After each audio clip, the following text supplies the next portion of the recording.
Welcome to Conspiracy Corner Podcast, everyone. This is Abe, your host, with my co-host, Lammy Chillmeister. As far as an update, there's not really much of an update. Just been chilling. I gave an update last episode, which I recorded this morning. Early this morning, around 6 something, or 7 a.m. Which I hope you enjoyed that episode. Go check it out if you haven't. It premiered about an hour ago. It was on the Matthew Perry, actually an update. I wasn't even expecting to do it because I covered Matthew Perry and the whole conspiracy with Doja Cat, Leave the World Behind, Julia Roberts. I covered that, so go check that episode out. I think it's Leave the World Behind.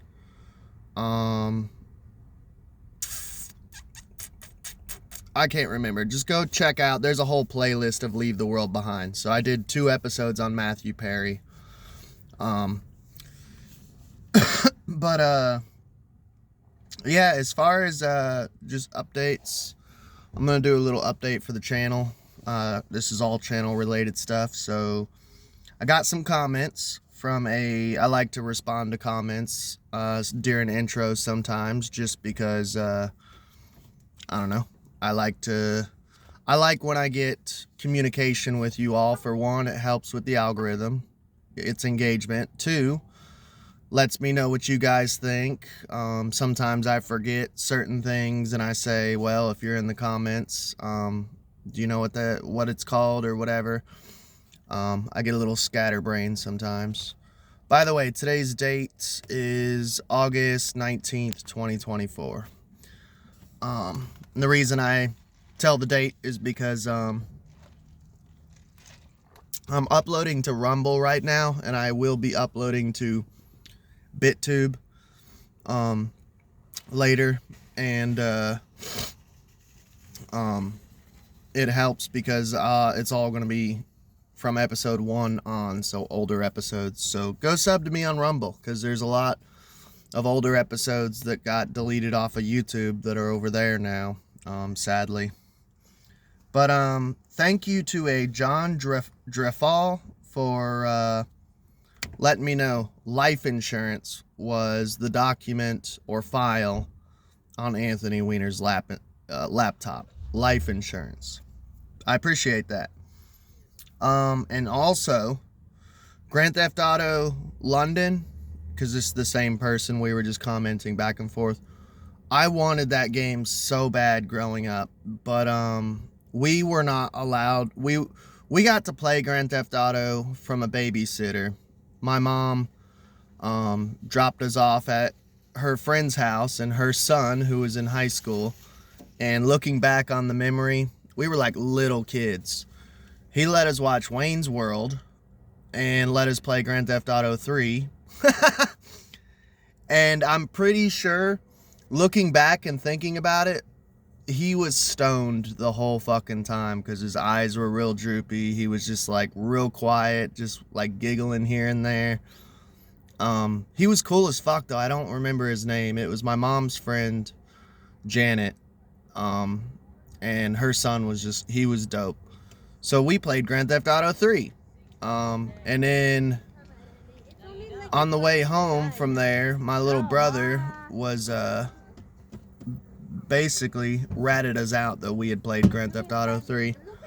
I'm like 2 years older than him, and I was like a little smarter just because I was a little older. I was like, yeah, like we should not tell mom and dad that we played this game because I mean I knew it was pretty rough. But he just ratted us out that we played it. But it was kind of cool, though, in a way that he did that because we didn't get in trouble because we just played dumb like we were little kids. Like, we didn't know any better, you know? But it made my dad interested. My dad bought a PlayStation 2, and he bought Grand Theft Auto 3.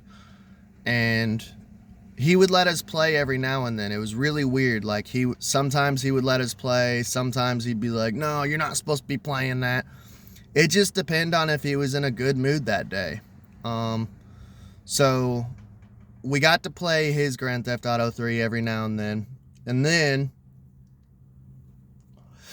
when I was a teenager, I got a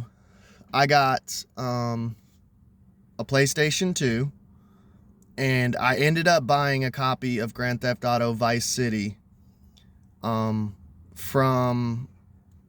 had to wait to get a copy. Literally, I was with my oldest brother, staying with him for a summer, and I bought a copy while I was with him, and I hid it from my parents for the longest time that we had this game. And we would only play it when my parents would go on dates or they would go shopping. Me and Luke would be like, Grand Theft Auto time, you know?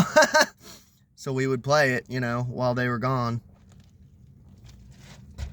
And eventually, I think they either found out or I don't remember how, but they ended up being like, okay, like, you guys have played enough Grand Theft Auto 3. You have Grand Theft Auto Vice City. I don't care if you play it, you know? That, and we were older by then, like high school. But GTA London, I wanted that game so bad. I still never got to play it. I still don't have it. Eventually, I'm going to get it. I'm going to try to get, like, all the older Grand Theft Autos. Because it's been my favorite game series for a while now.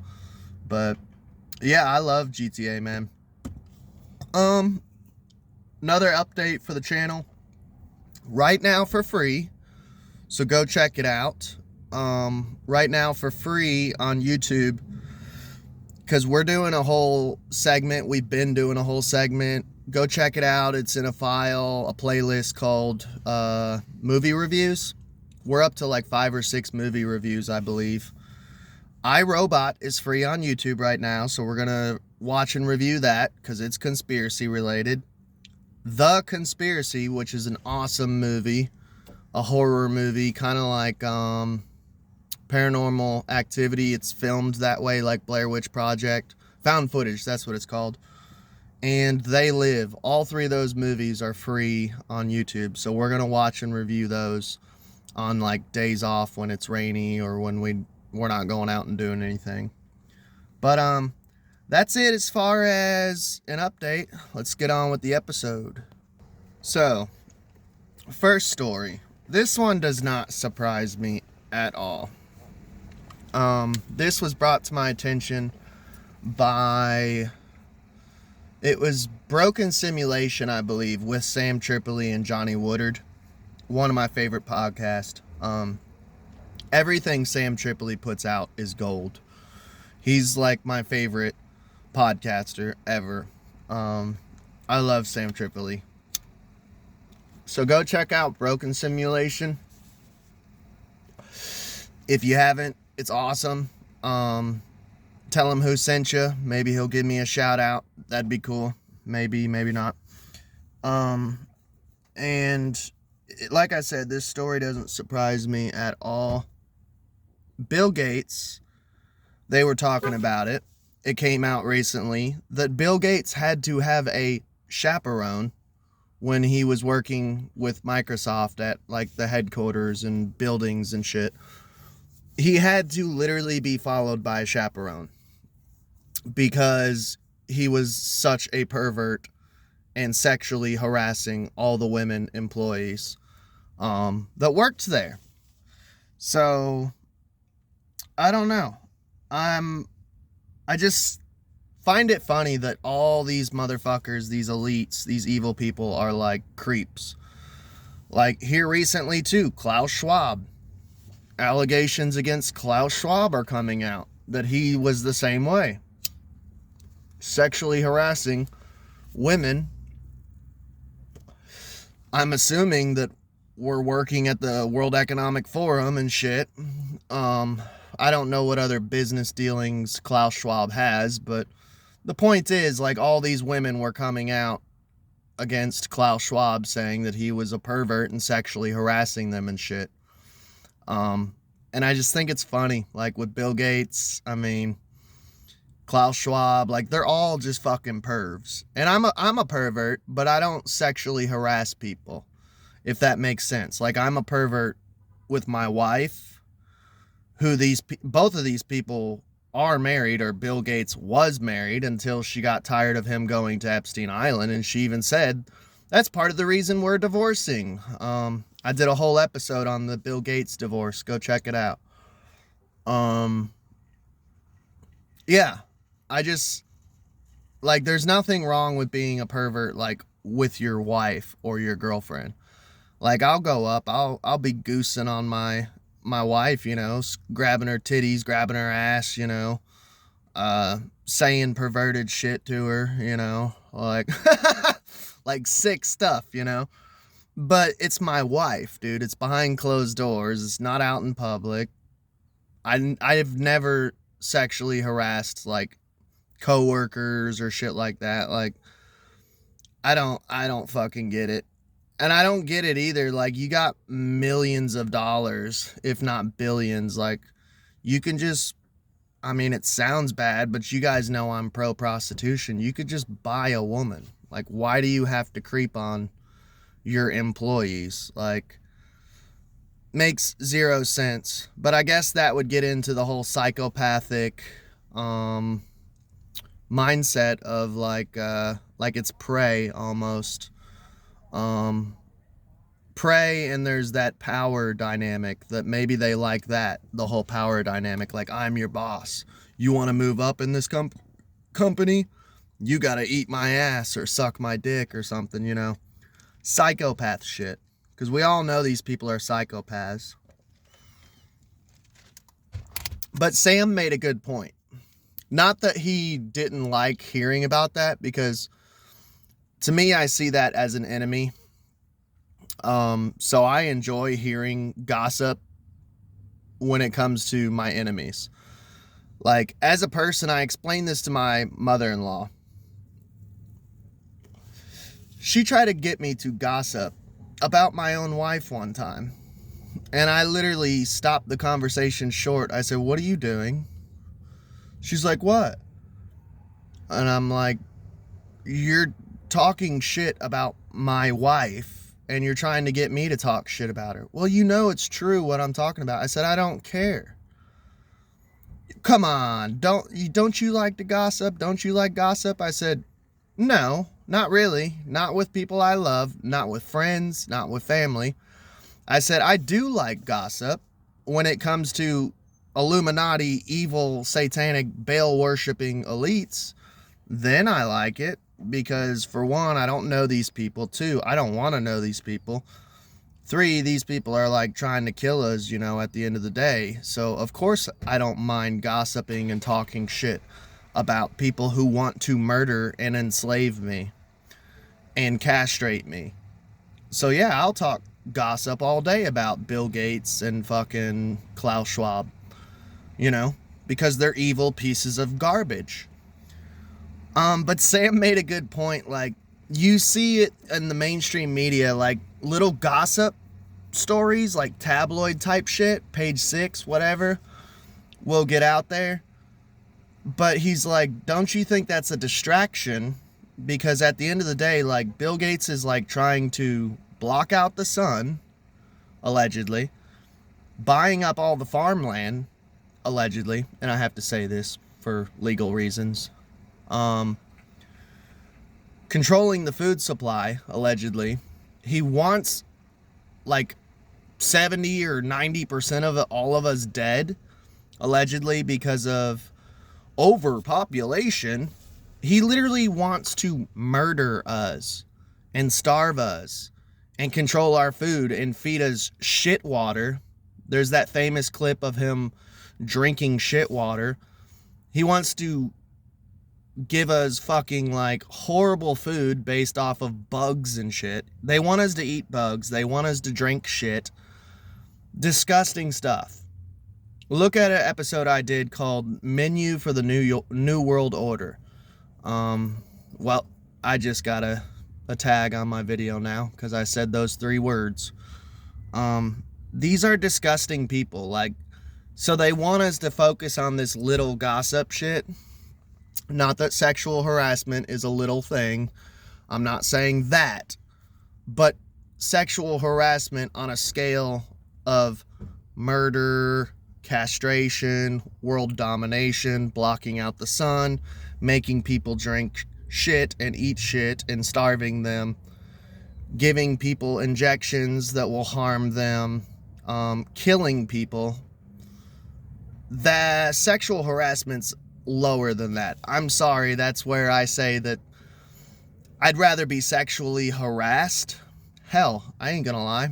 As someone who has went through, like, sexual shit as a child, which, listening to Dr. Drew, I didn't know that when two children do things to each other, that that's technically sexual abuse.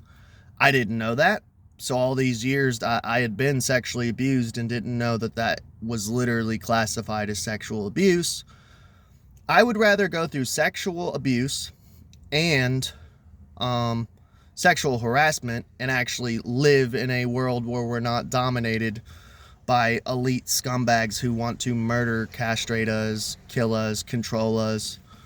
You know, I think that's a little bit lower, and it makes sense when Sam Tripoli described that. Like, they're getting us to focus on stupid shit. Not stupid shit, I shouldn't say it like that, but they're getting us to focus on the lesser of two evils instead of what really matters of these people want to kill and dominate us. And I'm like, oh shit, you're right, Sam, you know? And he's like, I forget what I was going to say, but I don't know. I think I got the point across that yes, this is fun to gossip about these elites, but remember what they're actually trying to do. Their main objective is scarier than just sexually harassing people at the office. Next story, Lemmy. So I want to talk about this a little bit. I am a former Trump supporter, Trump voter. I've already shared that 100 times on this channel, at least. I'm anti-Trump now, but he is the lesser of two evils. I will go out and vote. If RFK drops out, then I will vote for Trump. I already told you my lineup. It was originally Ron DeSantis, then Vivek Ramaswamy, then Donald Trump, and then RFK was started to run, and then RFK jumped the list because I love RFK Jr. I'm gay for RFK. But there was a coup that the Democrats did on Joe Biden, and for some reason, well, not some reason, we all know that the reason is obvious, that the mainstream media just doesn't really talk about it.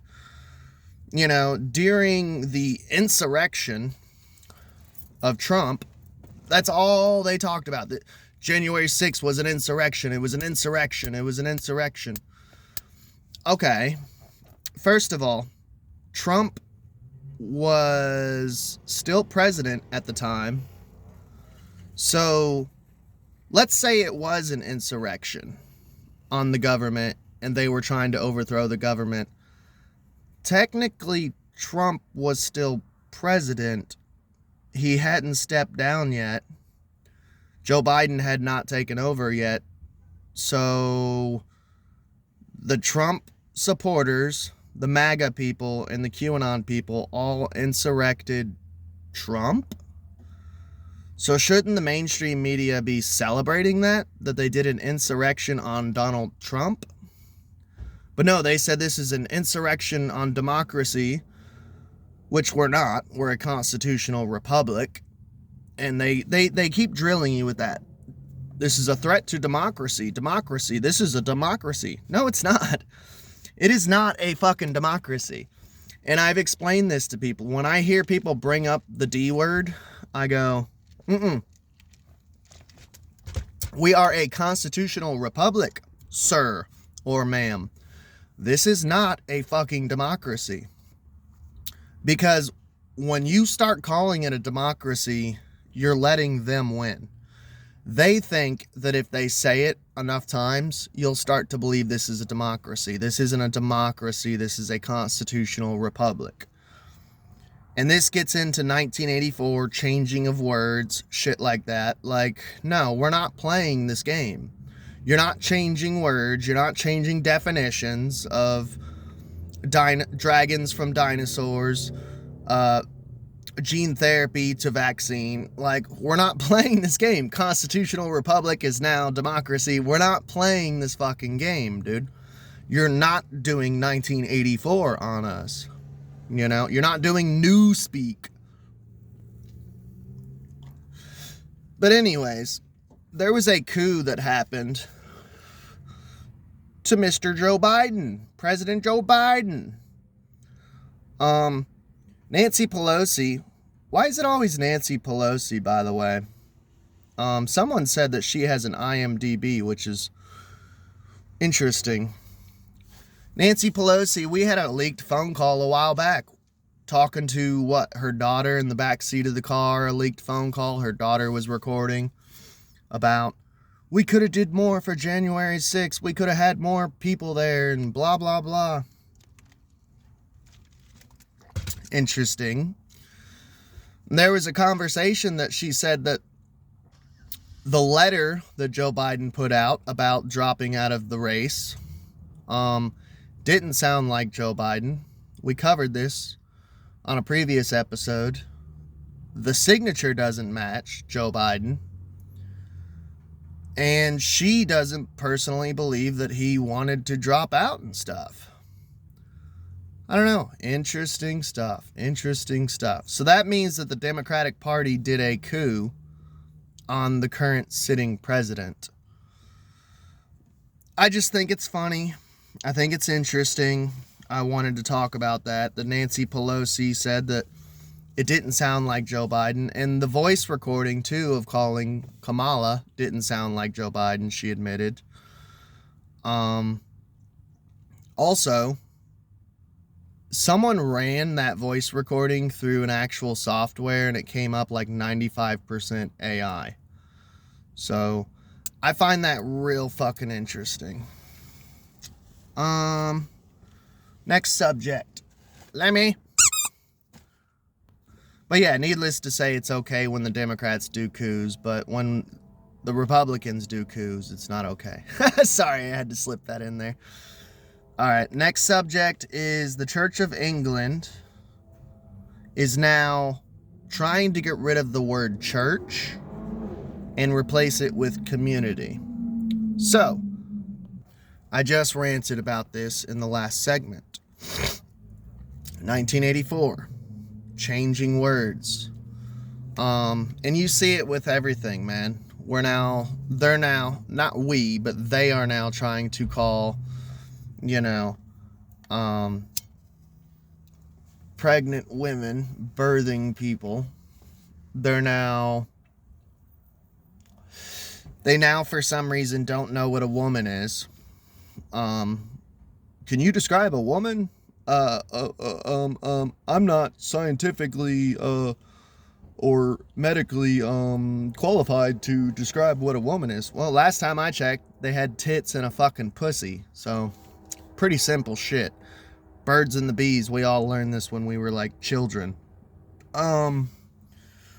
Church of England is now getting rid of the word church. They're now going to be, I guess, the community of England. Now, I have mixed feelings on this, and I do like to play devil's advocate. I am a person who believes that there's two sides to every coin. I'm a person, the older I've gotten, and I've actually argued with my mother a lot on this. My mother is a very black and white person, which is kind of sad. And I'm like, there's a lot of gray area that you have to look into. I believe there's always gray area. I believe that there's two sides to every coin. And I don't think just one way. And I try to play devil's advocate. That's another phrase my mother's like, why do you always say devil's advocate? I hate that word. I hate that phrase. Why? It's a beautiful thing to play devil's advocate. If someone goes, my little brother was playing around with a gun and it misfired and shot his friend in the head. The dude survived, but immediately I was playing devil's advocate. Like, I could have just went, man, he's a fucking murderer. He's a piece of shit. Like, mother, is that what you would have wanted me to go? He's a piece of shit. He murdered him on purpose. He's a garbage person. Like, no. Let's look at all sides and let's talk to him and let's figure it out. Was it an accident? What was going on? Was there alcohol in play? Was there drugs in play? What was the situation? Let's learn the facts, you know? So I'm very mixed on this one.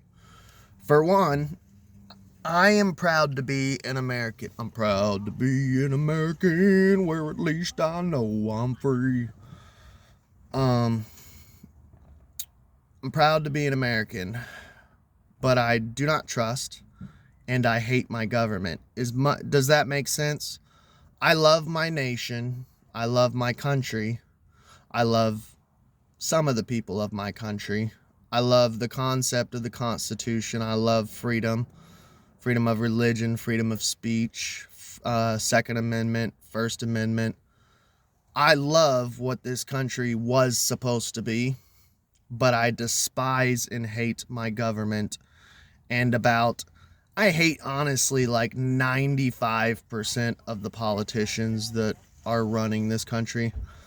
By the way, I just caught myself. That's one word that I've been trying to get out of my vocabulary is hate. I'm trying not to use the word hate anymore, and I just dropped it like 3 or 4 times. So I'm slacking. Because I do believe that words are spells, and it's energy you're projecting and putting out there, and it's a reality that you're making. This is just my thing personally as a person. I'm trying to spiritually grow, and I'm trying to take that word out of the vocabulary, hate. So I just fucked up. I dislike 95, correcting myself, bad. I dislike 95% of our politicians. In my opinion, the only ones I really like I like DeSantis, I like Vivek Ramaswamy, Marjorie Taylor Greene, Rand Paul, RFK Jr. Yeah. There is very few that I actually like. And even then, that doesn't mean that I agree with these politicians 100%, because you're never going to agree with people 100%. But there is a part of me, though, that anti-Christian part of me comes out, where I was abused religiously, religious abuse, you know. I'm not going to lie. I dislike greatly Christianity. And I've said it a bunch of times on this channel that I despise Christianity. And where this is the Church of England, if you know the history of this country, America, by the way, this is the official history, official, quote unquote. We all know that most of history is, first of all, it's all written by the winners. Second off, like, we know most of it's a lie. If you're this deep down the rabbit hole, as I am, we know that most of it's bullshit. But the main story is that the Pilgrims separated from the Church of England. They wanted freedom of religion. So they left England, came over here on the Mayflower, and came to this country and wanted freedom of religion. They separated themselves from the Church of England. So there is that part of me, as a white male and American, who is like, fuck the Church of England. Good. You want to take away the word church and you want to collapse within and go 1984 on your congregation and your church in general wants to go Illuminati in 1984 and shit, Great Reset shit. Good. Hope you fucking fail. I hope you fucking fail. Can you tell I'm anti-Church of England? Fuck the Church of England. I hope it burns to the ground. All of them. All of the Church of Englands. Yeah. So there is that part of me that's like, good. Go Great Reset yourself. Go turn into communism. Let's get rid of the word church as far as the Church of England is concerned. Good. I despise the Church of England. But there is that part of me that understands, though, too, that this is a slippery slope that can slip into the mindset of people in general of the Great Reset. And it almost goes into communism, community of England, communism, that we all share. We're all a part of a community, because I don't see any harm of being a hermit. I like being a hermit. I like being antisocial. I don't like being a part of the community. Very little. I try to every now and then, here and there, but for the most part, fuck the world. I don't want to be a part of it. So you can see how it's a slippery slope into the Great Reset and community, and you will own nothing and like it, and everyone shares. You share your wife, you share your food, you share your house, you share your car. That's what they want, a community. And sadly, they take beautiful things and beautiful words like a community, and they invert it and make it into something devilish. But I gotta piss. We're gonna wrap it up there. I love you all. Please like, share, and subscribe. Say bye, Lammy. See you guys later.